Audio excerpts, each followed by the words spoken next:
Hello my dear students, how are you? This is Sachin Mishra. Today we are going to study the basic terms in accounting. तो यहाँ पर ये जो भी हम terms पढ़ने वाले हैं अकाउंटेंसी में बार बार रिपीट होंगी, इसलिए इनको समझना बहुत ज़्यादा इंपॉर्टेंट है। तो चलिए बात करते हैं सबसे पहले सेल्स की कि आखिर सेल्स क्या होता है। तो सेल्स का मतलब क्या हो जाएगा? Sales are the total revenues from sale of goods and services to customer, यानी कस्टमर को गुड्स एंड सर्विसेज बेचने से, उनको सोल्ड करने से या प्रोवाइड करने से जो भी टोटल रेवेन्यू होती है एक फर्म को, वो टोटल रेवेन्यू को हम लोग किस नाम से जानते हैं? सेल्स के नाम से जानते हैं। अब एक फर्म या एक बिजनेस एंटरप्राइज कितने तरीके से सेल कर सकता है? तो या तो वो कैश सेल्स करेगा या फिर कौन सी करेगा? क्रेडिट सेल्स, ठीक है। तो या तो नगद बेचेगा वो, या फिर कैसे बेचेगा? उधार बेचेगा। हम बात करते हैं नेक्स्ट यानी कि रेवेन्यूज़ की या फिर इनकम की, कि आखिर रेवेन्यू या फिर इनकम क्या है। तो रेवेन्यू और इनकम एक तरह से दोनों ही सिनोनिम्स हैं। अगर इनकी बात की जाए तो रेवेन्यू या इनकम का मतलब क्या होगा कि these are the amount of business earned by selling its product और प्रोवाइडिंग सर्विस टू कस्टमर। तो ये बिजनेस एंटरप्राइज अपने कस्टमर को जो गुड्स सोल्ड करता है या कोई भी उसको जो अमाउंट रिसीव होती है प्रोडक्ट को सप्लाई करने से या सर्विस को सप्लाई करने से, तो उसको हम लोग किस नाम से जानते हैं? रेवेन्यू के नाम से जानते हैं, ठीक है। अब यहाँ पे जैसे इसके एग्जाम्पल कौन कौन से हो जाएंगे, जैसे सेल्स रेवेन्यू है या इंटरेस्ट है, इंटरेस्ट रिसीव हो गया या रेंट रिसीव हो गया या डिविडेंड रिसीव हो गया, तो इस तरीके से ये इसके कुछ एग्जाम्पल्स हो जाएंगे। हम बात करते हैं नेक्स्ट यानी कि एक्सपेंसेस की, कि आखिर एक्सपेंसेस क्या होते हैं। तो एक्सपेंसेस का मतलब क्या है कि cost incurred by a business in the process of earning revenue are known as expensive, यानी कि रेवेन्यू को अर्न करने में जो भी हमारी कॉस्ट इनकर्ड होती है, यानी कि बिजनेस जो भी कॉस्ट इनकर्ड करता है, that amount is called expense.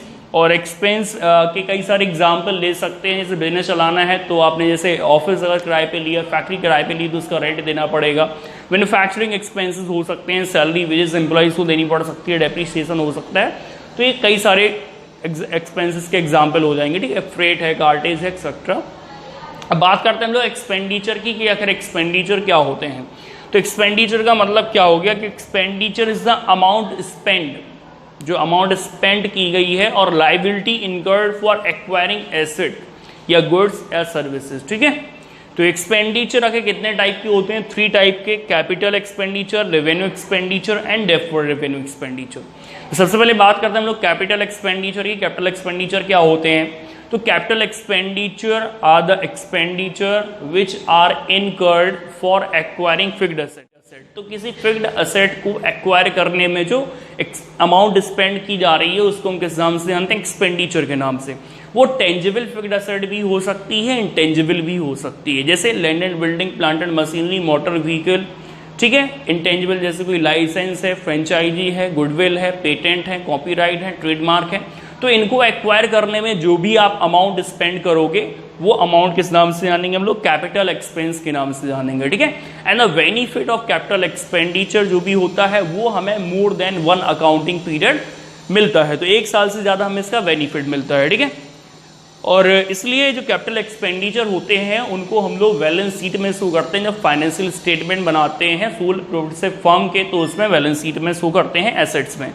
Revenue expenses क्या होते हैं? तो रेवेन्यू एक्सपेंडिचर मतलब बिजनेस को चलाने में जो भी आपकी अमाउंट स्पेंड हो रही है, डे टू डे बिजनेस को ऑपरेट करने में जो स्पेंड हो रही है, उसको हम लोग किस नाम से जानते हैं? रेवेन्यू एक्सपेंडिचर के नाम से जानते हैं, एक्सपेंसेस के नाम से जानते हैं। तो इसको बोल सकते हैं कि revenue expenditure is the expenditure incurred the benefit of which is consumed और exhausted within the accounting period. इनका बेनिफिट 1 साल के अंदर ही पूरा मिल जाता है। तो ये होते हैं आपके रेवेन्यू एक्सपेंडिचर। हम बात करते हैं जैसे कि सैलरी, वेजेस, रेंट पेड किया, तो these are the example of the revenue expenses, या इनको एक्सपेंसेस बोल सकते हो या फिर रेवेन्यू एक्सपेंडिचर।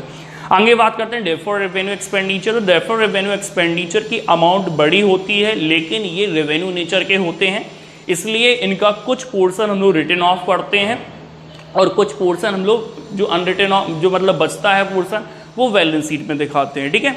तो इस तरीके जैसे इनका एग्जाम्पल हो जाएगा एडवर्टाइजमेंट एक्सपेंडिचर, तो वो हमारे हो जाएंगे डेफर्ड रेवेन्यू एक्सपेंडिचर, ठीक है।